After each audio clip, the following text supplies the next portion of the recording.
Bismillahirrahmanirrahim. Cinta sering hadir dengan janji kebahagiaan. Tetapi tidak jarang cinta yang kandas justru meninggalkan luka. Bagi banyak orang, penolakan dan perpisahan terasa seperti palu besar yang meremukkan harga diri. Namun, dalam pandangan filosofis, keduanya bukanlah akhir perjalanan, melainkan pintu menuju pertumbuhan. Kang Deddy Mulyadi dengan gaya hidupnya yang sederhana namun syarat makna menunjukkan bahwa cinta yang gagal maupun yang berakhir dapat diolah menjadi sumber cahaya, bukan kegelapan. Bagi Kang Deddy, hidup mesti dijalani dengan kesabaran dan ketekunan. Meski kegagalan datang silih berganti. Ia meyakini bahwa penolakan dan putus cinta hanyalah cara Tuhan menutup pintu yang keliru, agar manusia diarahkan menuju jalan yang lebih lapang dan tepat pada waktunya. Pandangan ini sejalan dengan ungkapan seorang filsuf, "That which doesn't kill us make us stronger." Apa yang tidak membunuh kita justru membuat kita semakin kuat.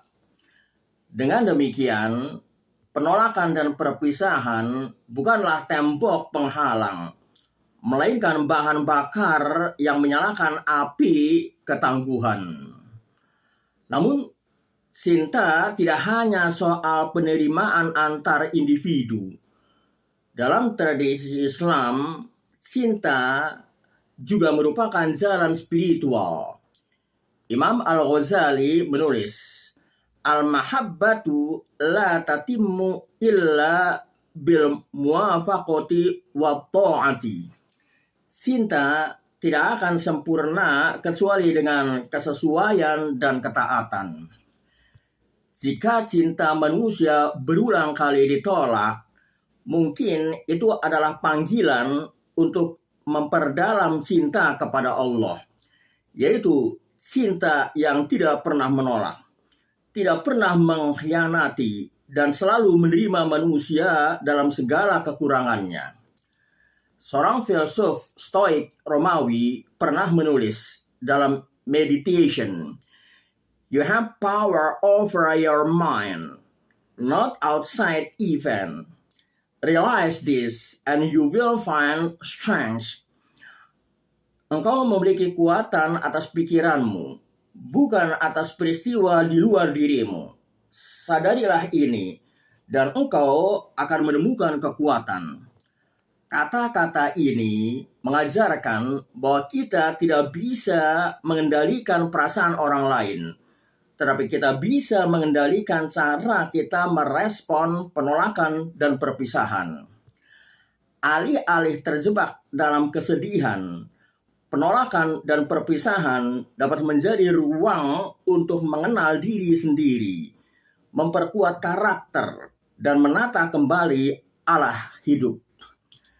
Lebih jauh lagi, Søren Kierkegaard, filsuf eksistensialis, pernah menulis, "Don't forget to love yourself." Jangan lupa untuk mencintai dirimu sendiri.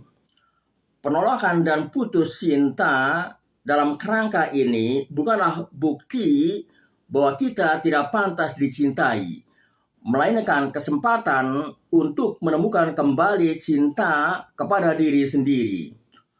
Justru dengan menerima diri sepenuhnya, manusia bisa melanjutkan perjalanan hidup dengan lebih kuat dan utuh.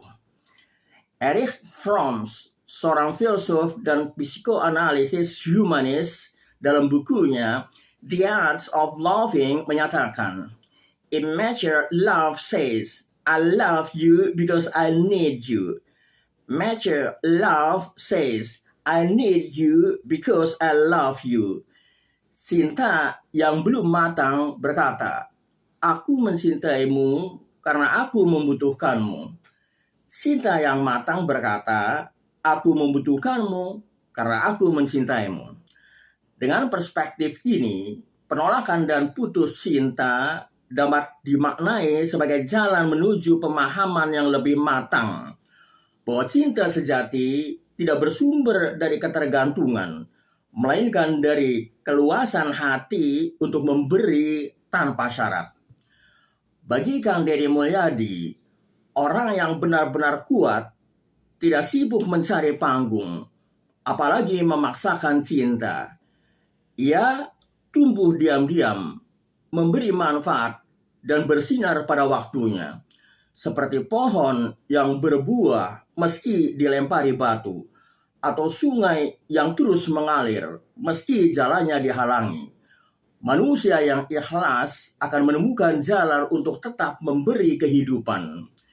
Di titik ini, kata-kata Jalaluddin Rumi memberi cahaya tambahan. Al-jurhu huwal makanul ladzi yadkhulu minhu nuru ilaika.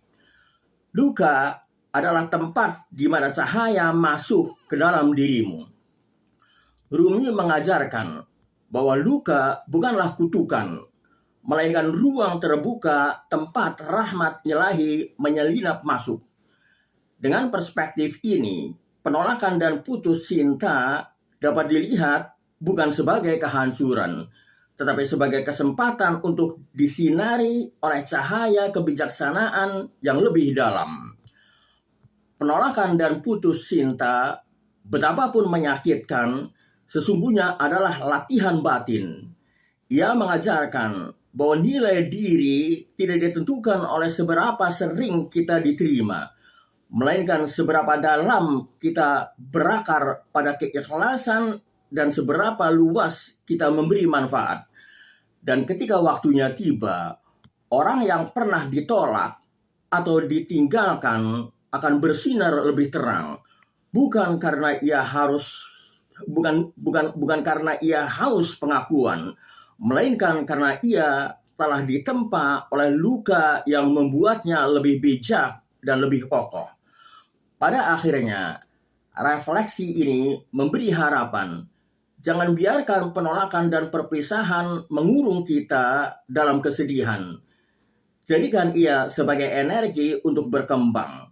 Sebab sebagaimana cahaya selalu menemukan celah untuk menyelinap, demikian pula manusia akan menemukan jalannya sendiri untuk bersinar, meski ia berkali-kali ditolak dan ditinggalkan dalam cinta. Wallahu a'lam bishawab.